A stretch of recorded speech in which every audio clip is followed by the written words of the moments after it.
Welcome to Realty Bites, conversations on real estate and lifestyle, the podcast where we dive into the world of real estate and explore the intersection between our homes and our lives. I'm your host, Evelyn, and I'm so excited to be here today as we focus on first-time homebuyers. Through my 35 years of experience as a realtor, I've seen firsthand how a home can really transform people's lives. It's more than just a place to live. It's a place to build memories, to create traditions, to establish roots, and to build a community, and also to build your wealth. And that's what we're here to talk about in today's podcast. Buying a home, especially your first home, can be somewhat challenging, but having insight into the process, the tips that can help you along the way really is priceless. Today, we're speaking with Kyle Cole, who is a mortgage specialist with BMO, which is the Bank of Montreal. Kyle is very knowledgeable about the mortgage process and very enthusiastic. And today, we're going to be sharing some great information on ways in which first-time homebuyers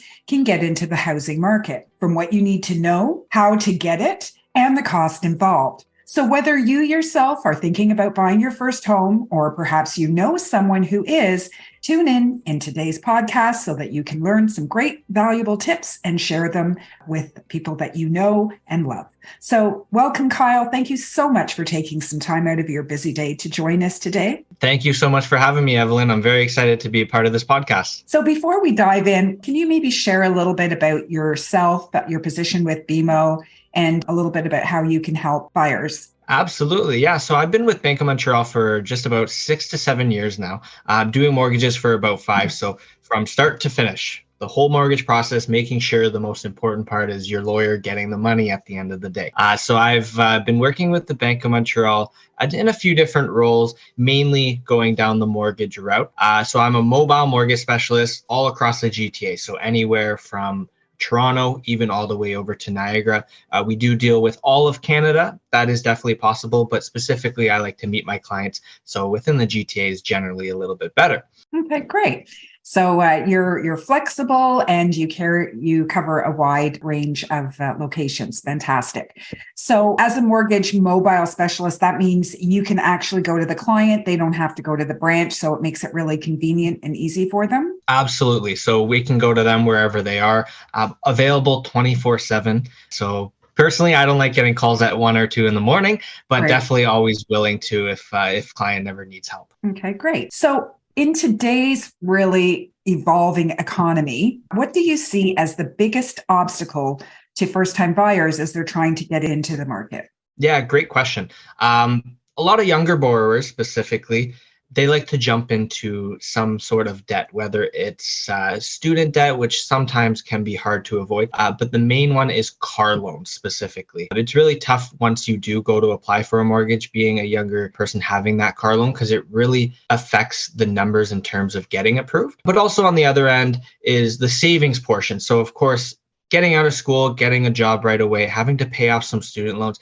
it can be very difficult to start to save as you do have some sort of debt to slowly pay off. And having a down payment available is the first step to being able to purchase your first home. Right. And just so our listeners can get a little bit more comprehension of what is required in terms of down payments, what is the minimum amount that someone would need in order to purchase a house? Yeah, great question. It really depends on the purchase price of the property. So generally the rule of thumb is minimum 5%. However, if you are purchasing a property for more than 500,000, it would be 10% on that extra amount. So for example, to run through the numbers, just say you buy a property for 600,000. So you would need 5% of the first 500,000, which would be $25,000, and then it would be 10% on the remaining amount over the 500,000. So it would be 10% on that extra $100,000. So total minimum of $35,000. Plus there are other costs such as closing costs that the bank always want to make sure that you do have as well. Okay. And is there a rule of thumb as to how much money they're looking for closing costs? Yeah. So Bank of Montreal, for example, we generalize it, and generally it is an overestimate. So we take a look at 1.5% of the purchase price specifically. So if we go back to that same scenario, 1.5% of 600,000, that would be an additional about $9,000 that you would have to have saved. Now, keep in mind, of course, when we're talking about first-time home buyers, they do have the $4,000 rebate that is fantastic. So that can definitely lower the costs a little bit. Okay. And so does the bank take that into consideration when they're looking at their numbers? Yeah, absolutely. So what happens is in the background, we code the client based on the purchase that they're making. So for example, first-time home buyers, we will code them as that, and that will give them ability to use any RRSPs, which we can talk about in a little bit, to help towards their down payment, plus the fact that they will be getting that rebate. That will definitely be taken into consideration for sure. So if they are getting the rebate, then they could have slightly less than the 1.5%, and the bank would be okay with that. Yes, absolutely. Okay, awesome. Can you share with us the two different ways in which someone can buy a house? Yes, absolutely. So there's the first way, which is much harder, is cash. Having all the cash available for your full purchase. That means you do not need bank financing. You do not need to go to a bank and ask a lender for funds. You just go directly with your realtor, say you're going to pay cash. When it comes to the lawyer, they will know. You bring the bank draft to them the day of closing. Everything's good to go and straightforward. The other way is financing through a bank or a lender. So going over the deposit amount. So of course, minimum 5% plus extra if it's over 500,000. But if you're putting 20% down, that means your mortgage is not default insured. So financing through a bank or lender would be the other way. Okay, great. And so anytime somebody needs financing, which is most of us, right? That's where you would be working with a mortgage specialist like yourself to get that financing in place. And it's really important. We always talk about getting that in place before you start looking, right? Can you maybe share some of the reasons why someone should get pre-approved before they start looking? Yeah, absolutely. It's always get pre-approved. You don't want to work with a realtor right away off the jump without having a pre-approval in place, because you don't know what your purchase price is. Mainly, the way I like to operate is I don't like to waste anyone's time. So being prepared beforehand, it really helps both yourself and your realtor get out in the market and see what is available within your budget. Pre-approvals are generally just like a budget based. With that being said, the numbers, the way they always work out is you can get approved for a certain amount, doesn't mean you can necessarily afford it. So it's very, very, very important that you as a team, whether it's a single buyer or even a couple, to go walk through your own personal budget to make sure that, is this payment going to be affordable for me when we do in fact put the offer in on the house? Right. I totally agree with you. So the bank may say, yeah, we're willing to give you X amount of dollars. I always like to sit down with the purchaser and say, okay, based on this X amount of dollars for your mortgage, now you have some other costs that you're going to incur monthly. You're going to have your utilities to look after. You're going to have taxes that you need to budget in there. You're going to have to, buy food for your family, and things like that. So you want to put all those numbers together and say, do I feel comfortable with this? So the bank may be willing to give you this much, but maybe you only feel comfortable paying a lower amount. So what we can do is, starting with the bank, we find out how much the maximum is that you're allowed to get a mortgage for. So let's just say it's 800,000. And at 800,000, this is your monthly payments. And at these payments and this price range, this is what you can afford. So you go and you look at the house, you go, my God, I love this house, but I don't feel comfortable with these payments. So then we look at 750. And you look at the house and you go, I really like this house. And yeah, I feel comfortable with these payments. So that's a good price range to be in. And then maybe you look at 700 and you go, I don't like this house. The payments are easy, but I don't like this house. So having that financing in place and working with the numbers in conjunction with the property and based on area, it's going to give you different options. Putting those together will give you a solid basis from which to start working on, so that you have a house that is going to suit your needs long term, I always say, don't buy a house and tell me you're going to sell it in a year. That's not a good No. strategy. You want to be able to stay there at least 3 to 5 years, build some equity. So you want a house that's going to grow with you in a good location, that's going to give you good resale value. And you want to have a house that you can afford monthly so that you're not stressed out, because the worst thing for people is to be so stressed financially. It's just Mhm. not a good place to be. Now, having Absolutely. said that, and going back to what you said at the beginning, the hardest part for most people, especially first-time buyers, which is what we're talking Yeah. about today, is getting that down payment in place. Yes. And so the down payment, just to clarify, is the amount of money that a buyer has to put towards the purchase price. So if they were buying a house for 800,000, and let's just say they had $100,000 saved up, they would be Mhm. looking for financing on basically 700,000, right? Yes. And it's getting that first down payment amount that's challenging. So maybe you can share some different ways in which first-time buyers can try to get that down payment together. Absolutely, absolutely. So there's three main ways that clients can help supplement their down payment. The first one, I'm going to go from easiest to more on the challenging or difficult end. So the first one being gift. So the banks do accept gifts from family members, relatives, anything like that, to help supplement their down payment. So what happens is on the bank's end, we do have to have the gifter, the person giving the gift to the home buyer, we do have to have them sign an engaged letter, basically saying that it's a non-repayable gift. So this is essentially a gift to help purchase, and that's it. It's not repayable in any way, because that would technically then end up being a loan, quote unquote. So that could affect the numbers in terms of getting approved. Nowadays, what I've noticed is a lot of the younger buyers, they are getting help from family in some Mhm. sort of way. It's needed, especially if you look in the market around the GTA area, to come right out of school and work for 1 or 2 years. It is nearly impossible to get into the market unless you have little to no debts coming out, and then you go the default insurance option where you put less than 20% down. That's really the main clientele that I've seen, unless you do get help from a gift or even a cosigner. So that is the first way. That's pretty straightforward. Now, the next two ways are a lot more difficult.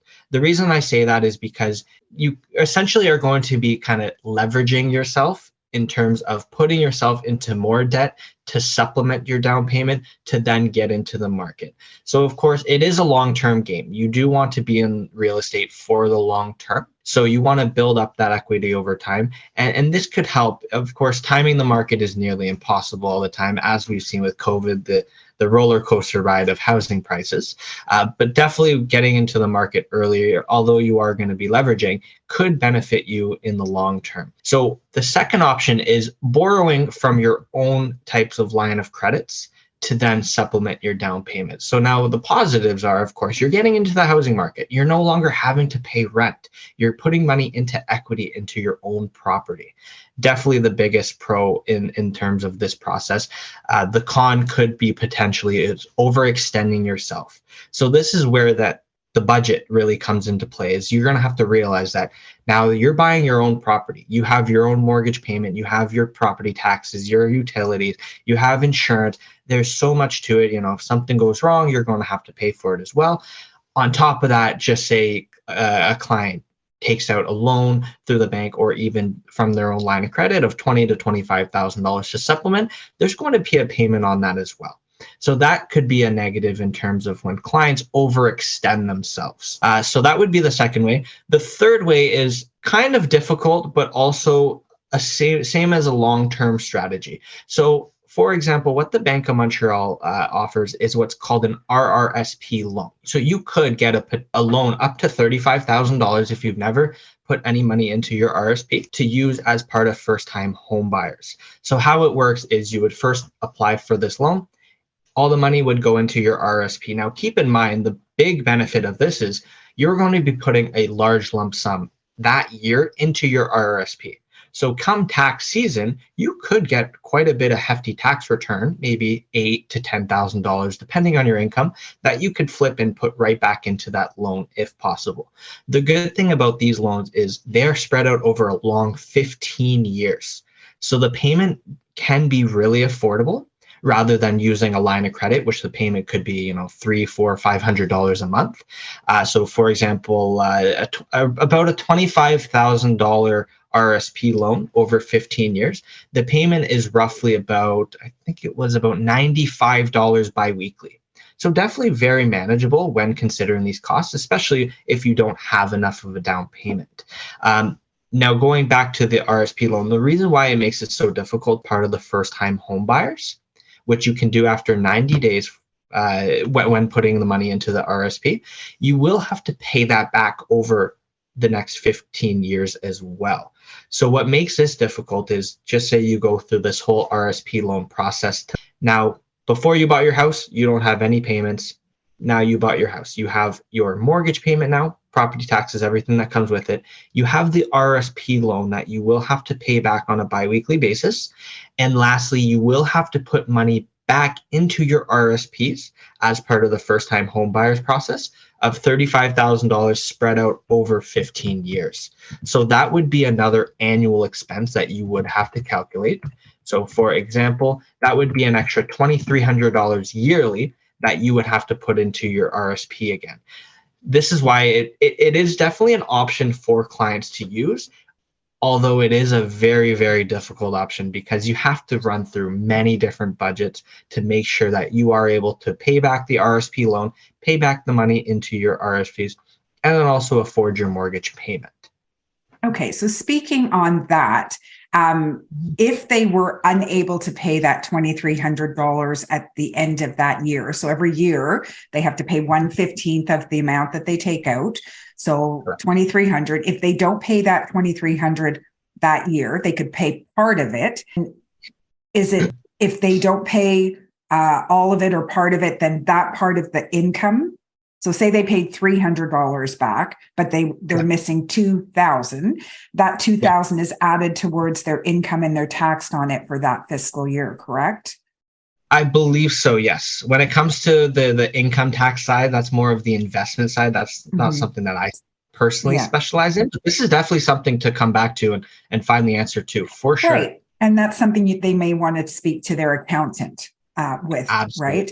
Now, so from the sounds of it, this program would be really, I think, a good option for someone who makes a lot of money, but they just haven't saved a lot of money, right? So the income is coming in, they can afford these payments, but they just haven't been able to save.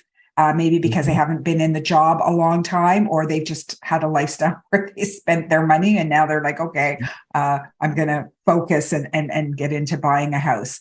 So again, it really depends on who the client is and what best fits them. Now, also a question for them to put in $35,000 in an RRSP loan. Do they have to have that much room in their RRSP? Yes, absolutely. So definitely something that you have to consider. So before doing anything like this, make sure to go to your CRA website, see what limits you do have for your RSP. You want to make sure that you're not over contributing. That will lead to more problems when it comes to taxes through the government, and you never want to get in trouble with the government. That's for sure. So now we have a first-time home buyer, and they have been able to gather their down payment of minimum 5%. And they've been able to do that either through their own savings, through, as you mentioned, a gift letter from, it has to be a family member? Generally, yes. The banks do want to make sure that it is, because when you get into the conversation of, a friend is gifting me money or this person or whatever need be, then the bank likes to look at it as maybe it's repayable. So then we have to consider it as a loan. So we do prefer that it is some sort of family member or relative. Yes. Okay. So we have our own money. We have a gift letter from a family member. We are tapping into RRSPs that we have already in our account. Or if our income is high enough and the numbers work, we are borrowing to purchase RRSPs, keep them in the account for 90 days, and then pull them out to use them towards funds for down payment, right? So those are basically the ways that we can acquire the down payment. The next step is what other types of government programs are available to help first-time buyers. So I know that there's the home buyers plan, which is the RRSP. We talked a little bit about land transfer tax rebate. So if you're a first-time buyer, you get a land transfer rebate for up to $4,000 within the province of Ontario. If you're buying within the city of Toronto, there's a double cohort tax, which means you pay a land transfer tax to the province and a land transfer tax to the city of Toronto. But the city of Toronto also gives back a $4,000 credit towards first-time home buyers. Is there anything else that can help first-time buyers in terms of the financing when they're purchasing? Yeah, absolutely. So there is an opportunity to buy your first home to be a rental property. So this is more so for maybe the clientele that the income isn't fully there, but the down payment is there. Because in order for a property to qualify as your first-time home buyer, if it's going to be rental, you do need to put 20% down, because anything default insured, technically the client is supposed to be living in it, or at least living in it after 9 months. So that is definitely something to take into consideration. So now the banks, they are willing to do your first property as an investment, as a rental. So going back to the whole income, because this could help supplement a client's income, because what the Bank of Montreal does, for example, is we use what's called marketable rent. So now what this would entail is, as part of the appraisal, when they're appraising the value, making sure everything's good to go for the banks and meeting the bank standard, they can also estimate on how much money or how much rent that this property could take in each month. So whether it's going to be, a single unit, or even a first-time home buyer where it's a multi-unit, so a upper unit with a legal basement. Those are the types of properties that can definitely help first-time home buyers, because technically they are going to be living in it. Now, if you have those multi-unit levels where, the client's buying the property, they're going to live in the upper unit and then they're going to rent out the lower unit, you can take advantage of essentially all of these programs all combined in one, because they're going to be living in it. You can then put less than 20% down, since it will be owner occupied. Plus, we can also use the basement rent as part of what we call the total debt servicing to help all of the numbers in terms of getting approved. So definitely kind of double dipping, triple dipping in many of these different programs. It could potentially help you buy your first home as well. Right. That's a great thing, because a lot of people, they're still having to pay rent where they are. But if they take the house and they live in part of it, maybe their rent will be a little bit more. If they could even do it the other way around, they could live in the basement and rent the upper part and get a little bit more that way. So that's a great option, creative option as well for first-time buyers to get into the home buying process. So these are some of the programs that are available through institutions such as BMO. There are other programs that are available. It really would depend on your specific situation, such as the first-time home buyer incentive, the Ontario renovation program, and a few others. So the best thing to do is, if you're looking to get into the market as a first-time buyer, speak to your mortgage professional, speak to your realtor, speak to your accountant, and open up this world of available financing that you could potentially tap into. Now, for lower income individuals, that is also a barrier to getting into the market. We talked a little bit about how you could use rental income to help supplement the amount of money that you have to qualify to purchase that home. And you also mentioned a little bit earlier about using a co-signer to help you show higher income available for that mortgage. Can you talk a little bit about how that works? So the co-signer option is definitely a great one to use. So what this can entail is utilizing someone else's income as part of your application to help you get approved. Now, everyone thinks that just because they have a co-signer means that they're going to get approved off the get-go. And this is actually not the case. There's a lot more to it in depth. So, for example, what we have to look at is, just say myself and my fiance, we want to buy a property. It's worth $800,000, and based on our incomes, we cannot get approved. So we could then use a family member, a parent, as a co-signer. But what happens is we actually take all of their whole financial situation into account as well. So now, although we're adding a third income, what if that person has a car loan? What if they have a large mortgage payment? It really comes down to adding all the numbers together and what we call the total debt servicing to make sure that it all adds up properly. So although cosigner is an option, there's a lot more to it in depth to make sure that whoever's co-signing, they don't have a lot of debt. They have enough income to help support your situation. Going back full circle as well is one thing to consider. Same scenario, just say me and my fiance want to buy a place of 800,000 and our income is nowhere close to getting approved. Now, if we get a cosigner to help us get approved, sure, we're approved, the mortgage is advanced, who's making the payments? So on paper, we can't afford it. Realistically, based on our salaries, we can't afford it as well. Is that cosigner able and willing to step in to help make the payments as well?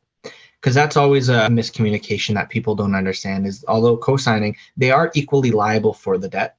Now, just making sure going back full circle, whenever it comes to mortgage applications or mortgages in general, budget, making sure that the clients budget properly to know what they're getting themselves into, to make sure that they can afford the payment exactly with a cosigner so they can make sure that they can afford all of their monthly liabilities. That's a very good point because sometimes all they think about is getting the house, but it's not just getting the house, it's maintaining the house, maintaining those payments. And also in terms of the cosigner, they have to be knowledgeable that it's going to affect what they can do in the future. So if they are thinking about making a move or buying something, now when they go to buy whatever that something is, they're going to show that they're also liable for this mortgage, right? And Exactly. Is there a difference in terms of how the bank looks at it? Is there a difference between co-signing and actually being on title for the mortgage? Or right. Is it? So, yeah, great question. So whenever a client co-signs, they're on title. They are on the mortgage. Now, from a legal standpoint, there's many different ways on that end to kind of do like a 99% and 1% split. That's the whole legal process, which the bank doesn't really care about. The way we look at it is you are on title, you are on the mortgage, you are fully liable for that debt. So going back to that same point is now that cosigner, if they want to go to apply for their own new mortgage, now the bank will then have to take into consideration that they are co-signed and equally liable for that debt specifically, which could then affect their numbers on getting approved for a higher mortgage amount too. So there's so many different factors. It's not as easy as just throwing in a cosigner and you're good to go. There's a lot more to it to talk about. Right. So I think from our conversation that we had today, it's saying that really that there are some options for first-time homebuyers, but you really need to look into exactly how those options are going to affect you in terms of how you're going to qualify for them, how you're going to be able to pay for them. But on the positive note is that there are options. You just need to look into them a little bit further, right? Absolutely, yeah. Always options available. It's just a matter of what option is right for you. Right.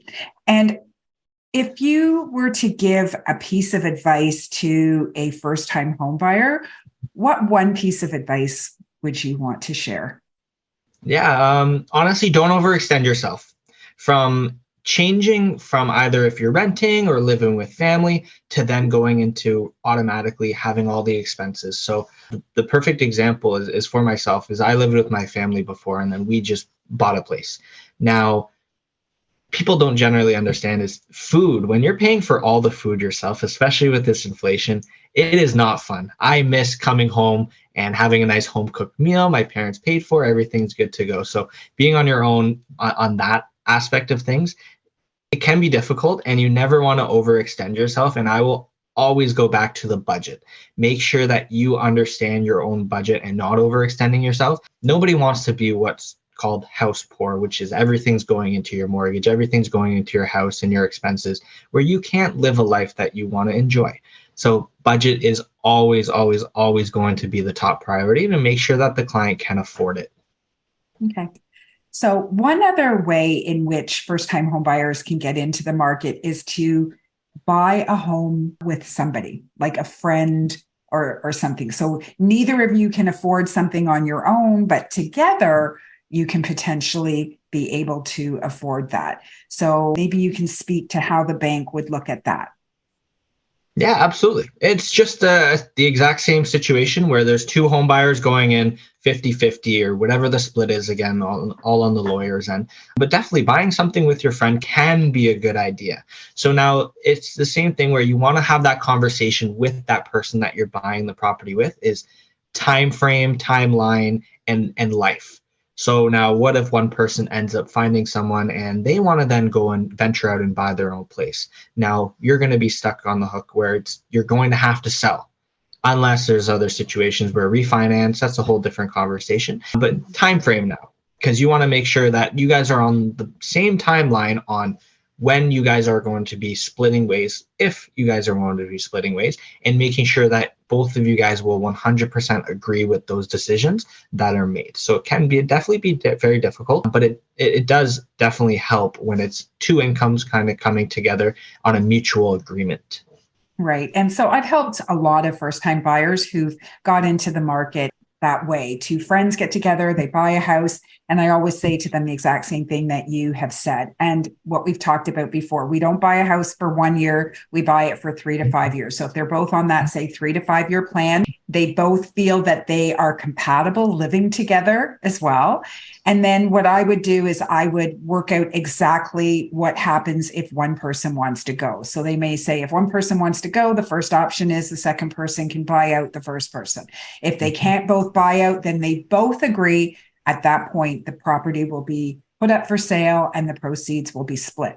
But if you look at it that way, if you stay in the house 3 to 5 years, you're more than likely going to make some money and you'll have that little bit extra that you made in equity that you can put down on another home. And now maybe you can get into the market on your own. So it's definitely another option. So as we said earlier, there are many different ways that you can get into the market as a first-time buyer. Don't lose hope. Just keep plugging away at it. Work on your savings, work on your credit score, try and keep your income good. Maybe take a second job. If you're self-employed, be careful when you're not stating all the income that you earn.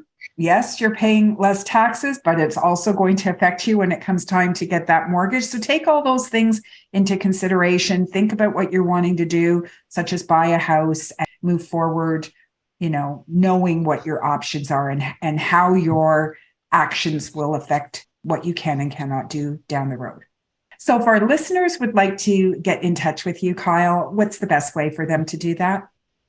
Absolutely. So either by phone call, which my direct number is 647-331-8850, or even by email so we can set up a phone call appointment to make things easier for the both of us, which is kyle.cole, so KYLE.COLE @BMO.com. Okay, that's easy. And there's no cost or obligation to reach out to you. I know Kyle, he is very helpful and would be more than happy to give you your options based on your specific situation. So thank you so much, Kyle, for joining us today. And hopefully we can have you on another episode. Absolutely. Thank you so much for having me. If you found this episode helpful or informative, don't forget to subscribe to our podcast so that we can get the word out to more people. Thank you so much for joining us, and we'll see you on the next episode.